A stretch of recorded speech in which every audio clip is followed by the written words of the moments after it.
अस्सलाम वालेकुम dear students, myself Mohammad Rizwan Rasool और I am a physics teacher. आज हम फ़िज़िक्स का चैप्टर नंबर 4 जो है फर्स्ट ईयर का स्टार्ट कर रहे हैं। इससे पहले हमने चैप्टर नंबर 3 पढ़ा। उसके अंदर हमने ये पढ़ा कि जब किसी बॉडी के ऊपर हम क्या लगाते हैं, फोर्स लगाते हैं, तो वो बॉडी क्या करती है, मोशन करती है। अब जब किसी बॉडी पर हम फोर्स लगाते हैं तो वो क्या करती है, मोशन। अब फोर्स जब भी किसी बॉडी के ऊपर लगाई जाती है तो उसकी वजह से वर्क भी जो है वो हो सकता है। उसी के रिलेटेड जो है वो हमारा क्या है, चैप्टर नंबर 4 है, वर्क एंड एनर्जी। इस चैप्टर के अंदर हम देखेंगे कि किसी बॉडी के ऊपर हम जब फोर्स लगाते हैं तो क्या उसके अंदर वर्क होता है या नहीं होता, या वो वर्क जब हमारा होता है तो उस वक्त उस बॉडी के अंदर जो एनर्जी होती है वो क्या होती है और उसकी टाइप्स क्या हैं और इनको हम कहाँ कहाँ जो है वो क्या करते हैं, यूज़ करते होते हैं। हमारे चैप्टर नंबर 4 जो है वर्क एंड एनर्जी के 2 पार्ट्स हैं। पहले पार्ट के अंदर हम वर्क को क्या करेंगे, डिस्कस करेंगे, और सेकंड पार्ट के अंदर हम एनर्जी को क्या है, डिस्कस करेंगे।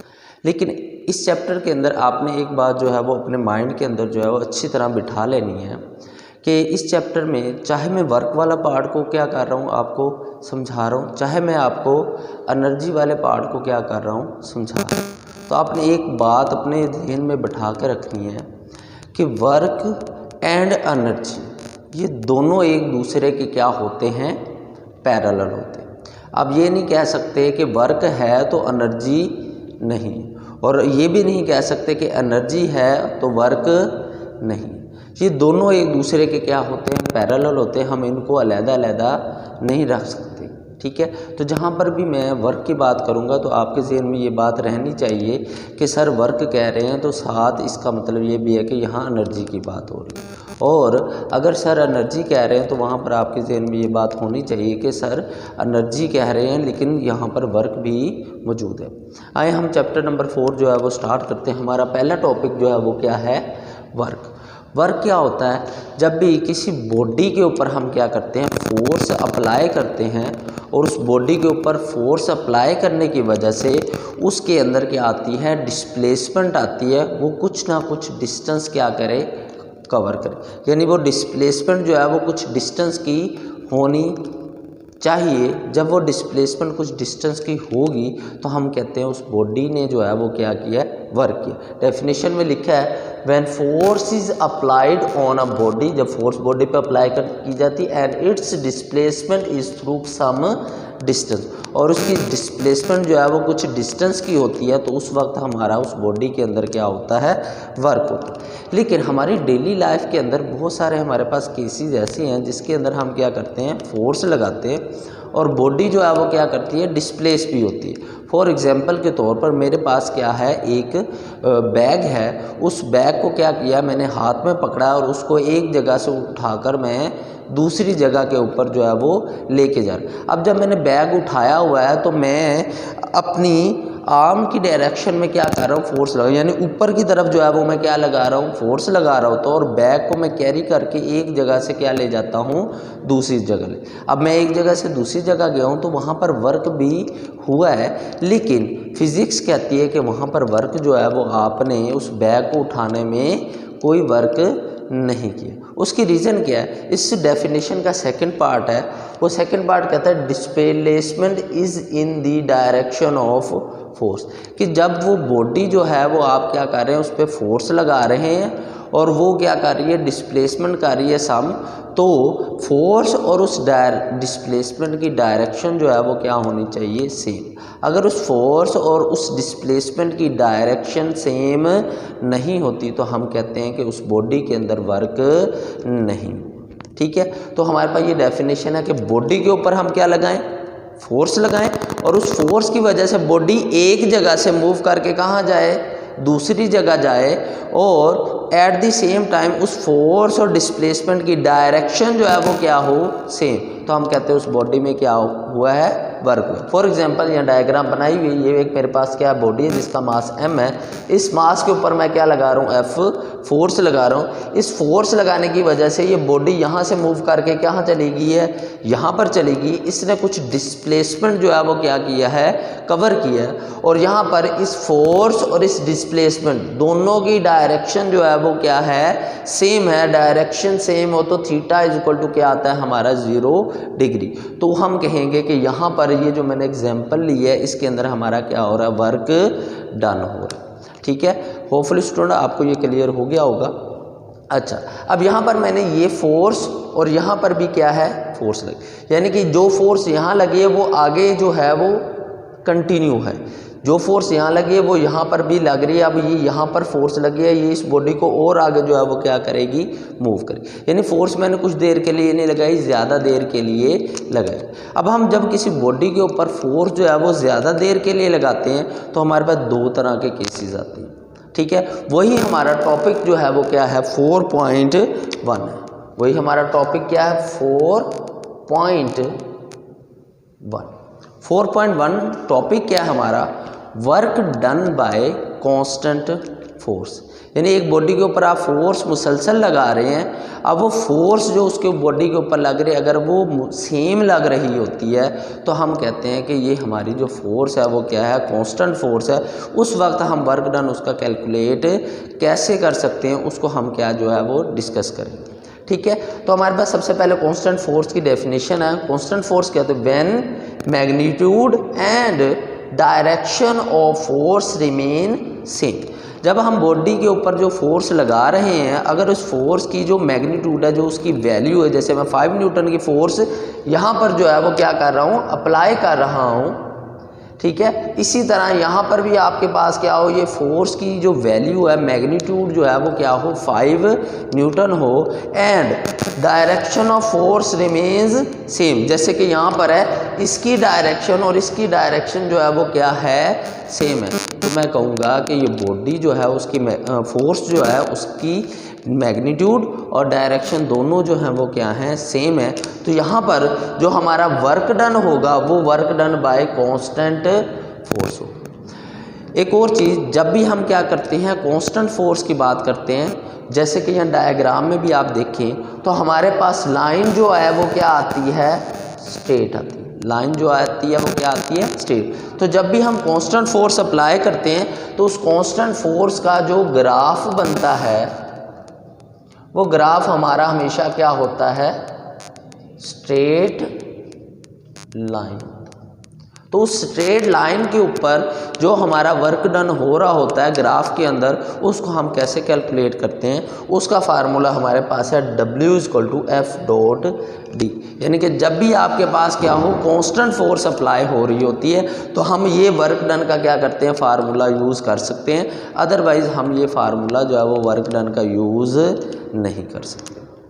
इसी के साथ हमारा नेक्स्ट पार्ट आ जाता है इसी का, when theta is greater than 0। यहाँ पर तो दोनों की डायरेक्शन सेम थी, एंगल क्या था हमारा 0। अब हम अगले केस की बात करते हैं कि बॉडी के ऊपर फोर्स लग रही है लेकिन फोर्स और डिस्टेंस के दरमियान कुछ एंगल है, यानी 0 से बड़ा एंगल है।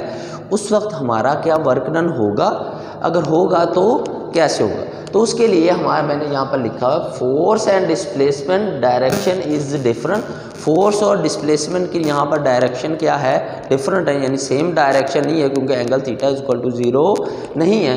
तो वो कहता है क्या यहाँ पर वर्क होगा, तो वहाँ पर क्या वर्क होगा या नहीं। तो उसको हम एक एग्जाम्पल जो है लेकर उसको क्या करेंगे, समझेंगे। सबसे पहले मेरे पास क्या है, ये मास है। इस मास के ऊपर क्या लगा रहा हूँ मैं, एक फोर्स। और इस मास के ऊपर जब मैं फोर्स लगाई है तो ये मास जो है वो यहाँ से मूव करके क्या चला गया है, यहाँ पे चला गया। ये एग्जांपल ऐसी है कि एक आपके पास भारी बोरी है और आप उसको कैरी नहीं कर सकते, उठा नहीं सकते, तो आप क्या करते हैं, उसको ऊपर से पकड़ते हैं और उसको घसीट कर एक जगह से क्या लेके जाते हैं, दूसरी तरफ लेंगे। अब फोर्स हमारी जो होती है वो along the direction of arm होती है, जबकि वो जो बोरी है या वो जो मास है वो क्या कर रहा था, अलोंग दी सरफेस जो है वो क्या कर रहा होता, मूव। ये हमारा अलोंग दी सरफेस वो क्या कर रहा है, मूव कर रहा है। और फोर्स अलोंग दी क्या है, मेरे आर्म जो है वो मैं क्या कर रहा हूँ, अप्लाई कर। अब यहाँ पर हमें देखने से लगता है कि फोर्स और डिस्टेंस की डायरेक्शन सेम नहीं है, तो जैसे डेफिनेशन में था डायरेक्शन सेम होनी चाहिए, तो हम कहते हैं कि यहाँ पर वर्क हो नहीं रहा। बट एक्चुअली में यहाँ पर हमारा क्या होता है, वर्क होता है। वो कैसे वर्क होता है कि हमने लास्ट चैप्टर नंबर 2 के अंदर पढ़ा था कि जब भी हमारे पास क्या हो, कोई वेक्टर हो, वो किसी एंगल के ऊपर बनाया हुआ हो या एंगल के ऊपर ड्रा किया हो, तो हम उस वेक्टर को क्या करते हैं, उसके कंपोनेंट के अंदर क्या कर सकते हैं, डिवाइड कर सकते हैं। तो यहाँ पर हमारी ये फोर्स है, ये क्या है, वेक्टर क्वांटिटी है, ठीक है। तो वेक्टर क्वांटिटी है, तो इस वेक्टर को मैं क्या कर सकता हूँ, इसके कंपोनेंट में क्या कर सकता हूँ, डिवाइड कर सकता हूँ। जब मैं इस फोर्स को इसके कंपोनेंट में डिवाइड करता हूँ, एक हमारे पास एफ वाई कंपोनेंट आता है, एक हमारे पास क्या आता है, एफ एक्स कंपोनेंट जो है वो इसके अंदर आता है। अब जो y कंपोनेंट है और ये जो हमारा क्या है x कंपोनेंट, इनको हम जब देखते हैं तो यहाँ पर हमारा y कंपोनेंट और डिस्टेंस ये क्या होते हैं, परपेंडिकुलर। और डेफिनेशन कहते हैं डायरेक्शन सेम होनी चाहिए। डायरेक्शन सेम होने का मतलब क्या है, पैरेलल होने चाहिए, यानी theta is equal to 0 degree होगा तो वर्क होगा, अदरवाइज वर्क नहीं होगा। तो y कंपोनेंट फोर्स का और डिस्टेंस ये दोनों एक दूसरे के क्या होते हैं, परपेंडिकुलर होते हैं, डायरेक्शन सेम नहीं होती, तो हम कहते हैं कि यहाँ पर कोई वर्क नहीं होगा, ठीक है। जबकि जो हमारा x कंपोनेंट है और डिस्टेंस, इसकी डायरेक्शन जो है वो क्या है, सेम है, ये क्या है, पैरेलल है, तो यहाँ पर क्या होगा, हमारा वर्क डन होगा। अब इस केस के अंदर हमारा वर्क डन फोर्स F की वजह से नहीं हो रहा, बल्कि उसके कंपोनेंट F ऑफ x की वजह से हो रहा है। तो अब जो हमारा वर्क डन का फार्मूला था W equal to F dot D, यहाँ पर अब फोर्स की जगह क्या आएगा, उस फोर्स का x component, work done is equal to force के x component multiply by displacement, ठीक है। और एफ एक्स को जब हम लिखते हैं तो वो बराबर होता है F X is equal to F cos of theta, तो एफ कोस थीटा और साथ हमारे पास क्या आ जाएगा, टी। इस फार्मूले के अंदर की मदद से जो है वो हम क्या कर सकते हैं, वर्क डन जो है वो क्या कर सकते हैं, कैलकुलेट कर सकते हैं। जब हमारा थीटा एंगल जो है वो 0 से बड़ा हो, यानी कुछ एंगल के ऊपर आपके क्या है वो फोर्स लग रही हो, तो हमें इस फार्मूले की मदद से जो है वो क्या कर सकते हैं, वर्क डन कैलकुलेट कर सकते हैं। लेकिन एक बात आपने जहन में रखनी है कि यहाँ तक जाओ, अब तक मैंने बात की है, इसके अंदर मैंने फोर्स को कांस्टेंट रखा है, इसके अंदर फोर्स हमारी चेंज नहीं हो रही। आप डायग्राम्स देख रहे हैं, लाइन जो है वो हमारी क्या, फोर्स की स्टेट है। जब तक ये फोर्स की लाइन जो है वो ग्राफ के अंदर स्ट्रेट होगी, इट मीन मैं कांस्टेंट फोर्स की क्या कर रहा हूँ, बात कर रहा हूँ। होपफुली क्लियर होगा। अब ये जो हमारा मेथड थे, ये वाला फार्मूला और ये वाला फार्मूला, ये था हमारा मैथमेटिकल फार्मूला। इसके ज़रिए हम वर्क डन क्या कर सकते हैं, कैलकुलेट कर सकते हैं। एक सेकंड मेथड है जिसके ज़रिए हम क्या कर सकते हैं, वर्क डन कैलकुलेट कर सकते हैं। वो हमारा सेकंड मेथड क्या है, ग्राफिकल मेथड। अब ग्राफिकल मेथड में क्या होता है, कोई भी हमारे पास अगर ग्राफ होता है तो उस ग्राफ को जब हम ड्रा करते हैं, उस ग्राफ के नीचे क्या आता है, एक एरिया आता है, और उस ग्राफ का जो एरिया होता है वो हमें डिफरेंट फिजिकल क्वांटिटीज़ कैलकुलेट करने में क्या करता है, मदद करता है। जैसे कि यहाँ पर हम वर्क की बात करें तो उसी हिसाब से मैंने एक ग्राफ ड्रा किया है कि ये हमारे पास क्या है, वाई एक्सिस के अलोंग एक फोर्स जो है वो अप्लाई हो रही है, और एक्स एक्सिस के अलोंग डिस्प्लेसमेंट जो है वो मैं क्या कर रहा हूँ, अप्लाई कर रहा हूँ। अब कोई मोशन हुई है, कोई वर्क डन हुआ है, उसका मैंने ग्राफ जो है वो क्या किया है, ड्रा किया है। तो उसके अंदर मेरा ग्राफ जो है वो एक रेक्टेंगल की तरह जो है वो मेरा क्या बना है, ग्राफ बना। इस रेक्टेंगल के अंदर देखें तो यहाँ पर मैंने लाइन जो है वो क्या रखी हैं, स्ट्रेट रखी है, यानी हमारा ग्राफ ये जो है वो कांस्टेंट फोर्स का ग्राफ है। अब इसके अंदर मैंने वर्क डन जो है वो क्या करना है, कैलकुलेट करना है। तो उसका वर्क डन जो होता है वो कैलकुलेट कैसे किया जाता है, वर्क कैलकुलेट करना है तो आपको एरिया अंडर ग्राफ जो है वो क्या करना पड़ेगा, कैलकुलेट। और एरिया का आपको पता है, एरिया क्या होता है, एरिया बराबर होता है लेंथ मल्टीप्लाई बाय विड्थ। अब इस ग्राफ के अंदर जब मैं देखता हूँ तो मेरे पास जो विड्थ है वो क्या है, हमारी डिस्प्लेसमेंट, और जो हमारी लेंथ है वो हमारी क्या है, फोर्स। तो इसको मैं यहाँ पर क्या करता हूँ, पुट करता हूँ, तो मेरे पास क्या आ जाता है, एफ डॉट डी। तो इससे हम क्या कर लेते हैं, वर्क डन इससे भी क्या कर सकते हैं, कैलकुलेट कर सकते हैं। अब ये हमारा था सिंपलेस्ट ग्राफ, मैंने सिंपल केस लिया है। हमारे डिफरेंट टाइप ऑफ ग्राफ होते हैं तो उसके अंदर हमें डिफरेंट जो है वो केसेस अप्लाई करने पड़ते हैं, डिफरेंट हमें वैल्यूज़ फोर्स की और डिस्प्लेसमेंट की लेनी पड़ती है।